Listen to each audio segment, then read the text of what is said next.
जो ही आजा,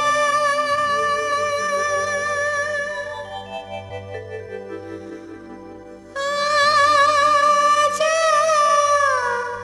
जो ही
ए वो गोंदा फूल, ए वो गोंदा फूल जरा हमरो गली आना।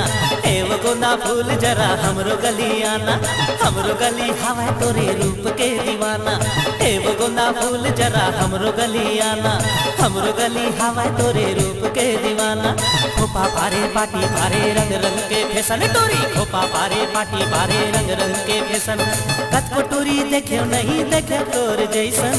ए वो गोंदा फूल, ए वो गोंदा फूल जरा हमरो गली आना। हमरो गली हवा तोरे रूप के दीवाना।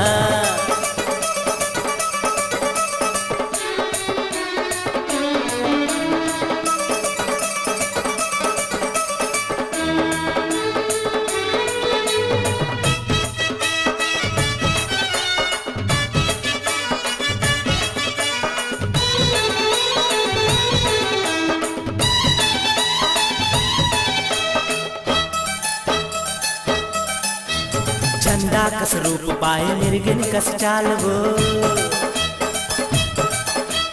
चंदा कस रूप पाए मिर्गिन कस चाल वो।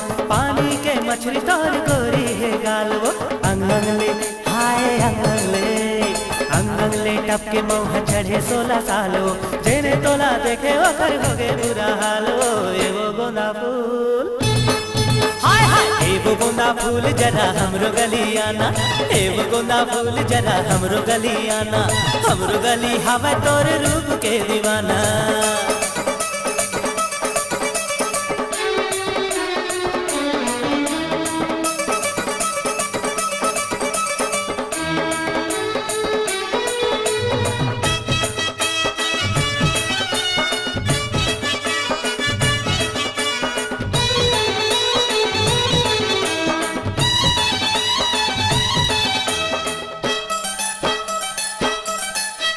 रायपुर के चूड़ी पहिरे भीलई के कजराओ।